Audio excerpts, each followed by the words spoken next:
जय गुरुदेव। सभी को प्रणाम। कल गुरुदेव ने गायत्री साधना से क्या क्या लाभ होते हैं, क्या क्या चमत्कार और दिव्य शक्तियाँ प्राप्त होती हैं, उसके बारे में बताया। आज गुरुदेव बताएंगे जिन जिन महापुरुषों ने, जिन जिन ऋषियों मुनियों ने गायत्री साधना की है, उनके बारे में आज गुरुदेव यहाँ बता रहे हैं।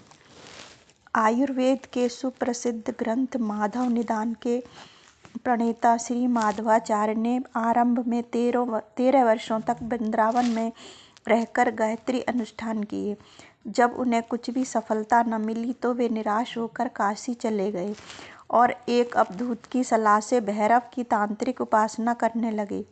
कुछ दिन में भैरव प्रसन्न हुए और पीठ के पीछे से कहने लगे, वर मांग।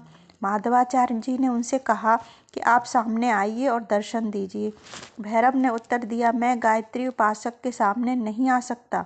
इस बात पर माधवाचार्य जी को बड़ा आश्चर्य हुआ। उन्होंने कहा, यदि आप गायत्री उपासक के सम्मुख प्रकट नहीं हो सकते तो मुझे वरदान क्या देंगे? कृपया अब आप केवल यह बता दीजिए कि मेरी अब तक की गायत्री साधना निष्फल क्यों हुई? भैरव ने उत्तर दिया, तुम्हारे पूर्व जन्मों के पाप नाश करने से अब तक की साधना लग गई। अब तुम्हारी आत्मा निष्पाप हो गई। आगे की साधना करोगे तो सफल होगी। यह सुनकर माधवाचार्य जी फिर वृंदावन आए और पुनः गायत्री साधना आरंभ की। अंत में उन्हें गायत्री माता के दर्शन हुए और पूर्ण सिद्धि प्राप्त हुई। दूसरा उदाहरण यहाँ गुरुदेव दे रहे हैं कि श्री महात्मा देवगिरी जी के गुरु हिमालय की एक गुफा में गायत्री जप करते थे। उनकी आयु 400 वर्ष से अधिक थी। वे अपने आसन से उठकर भोजन, शयन, स्नान या मलमूत्र त्यागने तक को नहीं जाते थे। इन कामों की उन्हें आवश्यकता भी नहीं पड़ती थी। नगराई के पास राम टेकरी के घने जंगल में एक हरिहर नाम से महात्मा ने गायत्री तप करके सिद्धि पाई थी। महात्मा जी की कुटिया के पास जाने में 7 कोस का घना जंगल पड़ता था। उसमें सैकड़ों सिंह व्याघ्र रहते थे। कोई व्यक्ति महात्मा जी के दर्शनों को जाता तो उसे 2-4 व्याघ्रों से भेंट हो ही जाती थी। हरिहर बाबा के दर्शन को जा रहे हैं, इतना कह देने मात्र से हिंसक पशु रास्ता छोड़कर चले जाते थे। बड़ौदा के मंजूहार निवासी श्री मुकुट राम जी महाराज का उदाहरण गुरुदेव ने दिया है कि उनको गायत्री उपासना से परम सिद्धि प्राप्त हो गई थी। वह प्रायः 8 घंटे जप करते थे। उन्हें अनेक सिद्धियां प्राप्त थीं। दूर देश के समाचार वे ऐसे बताते थे मानो सब हाल में ही देख रहे हों। पीछे परीक्षा करने पर वे समाचार 16 आने सच निकले। उन्होंने गुजराती की 1-2 कक्षा तक पढ़ने की ही स्कूली शिक्षा पाई थी, तो भी वे संसार की सभी भाषाओं को भली प्रकार बोल और समझ लेते थे। विदेशी लोग उनके पास आकर अपनी भाषा में घंटों वार्तालाप करते थे। बड़े बड़े पंडित उनसे अपनी गुत्थियां सुलझवाने आते थे। उन्होंने कितनी ही ऐसी करामातें दिखाईं जिनके कारण लोगों की उन पर अटूट श्रद्धा हो गई थी। और ये एक उदाहरण गुरुदेव यहाँ दे रहे हैं कि बिठूर के पास खांडेराव नामक एक वयोवृद्ध तपस्वी एक विशाल खिरनी के पेड़ के नीचे गायत्री साधना करते थे। एक बार उन्होंने विराट गायत्री यज्ञ का ब्रह्म भोज किया। दिन भर हजारों आदमियों की पंगतें होती रहीं। रात के 9 बजे भोजन समाप्त हो गया। भोजन अभी कई हजार आदमियों का होना शेष था। खांडेराव जी को सूचना दी। उन्होंने आज्ञा दी कि गंगा जी में से 4 कनस्तर पानी भरकर लाओ और उसमें पूड़ियाँ सिकने दो। ऐसा ही किया गया। पूड़ियाँ घी के समान स्वादिष्ट थीं।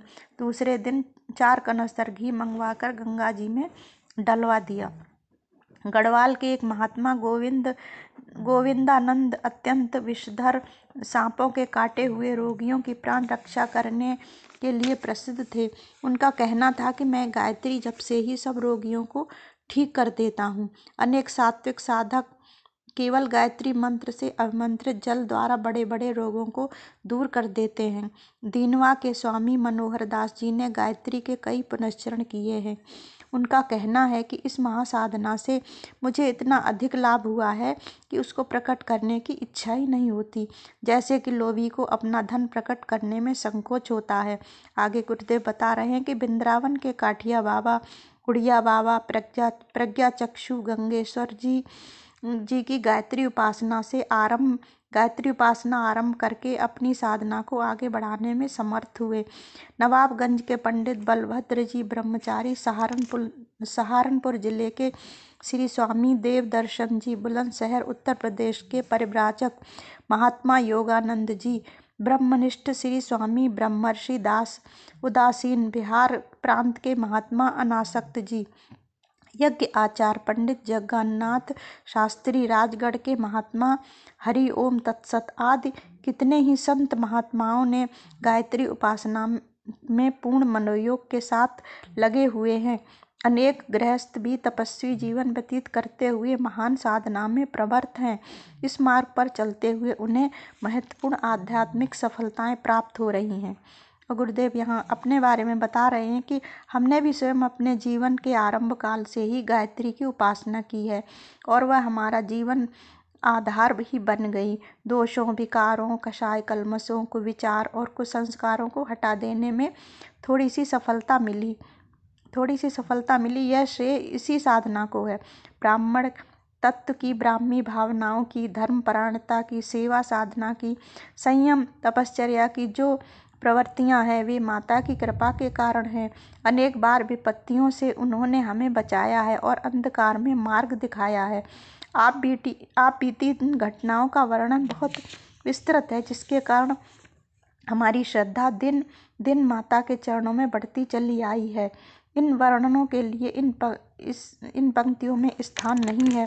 हमारे प्रयत्न और प्रोत्साहन से जिन सज्जनों ने वेद माता की उपासना की है, उनमें आत्मशुद्धि, पापों से घृणा, सन्मार्ग में श्रद्धा, सतोगुण की वृद्धि, संयम, पवित्रता, जागरूकता, धर्मपरायणता आदि प्रवृत्तियों को बढ़ते हुए पाया है। उन्हें अन्य प्रारंभिक लाभ चाहे न हुए हों, पर आत्मिक लाभ हर एक को निश्चित रूप से हुए हैं। इसीलिए हम अपने पाठकों से आग्रह पूर्वक अनुरोध करेंगे कि वे गायत्री उपासना करके उसके द्वारा होने वाले लाभों का चमत्कार देखें।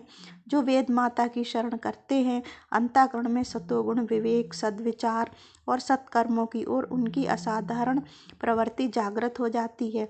यह आत्म जागरण लौकिक और पारलौकिक, सांसारिक और आत्मिक सभी प्रकार की सफलताओं का दाता है। इसी के साथ अपनी बात को समाप्त करते हैं। आप सभी का बहुत बहुत आभार। कृपया इस चैनल को लाइक शेयर ज़रूर करें ताकि आने वाली वीडियो आपको मिलती रहे। जय गुरुदेव। आप सभी को प्रणाम।